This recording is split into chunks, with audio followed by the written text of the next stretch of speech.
navuga iki mbese nakugereranya nande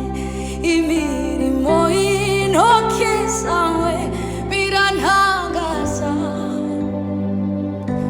wampaye umwuka mumpeka kuntu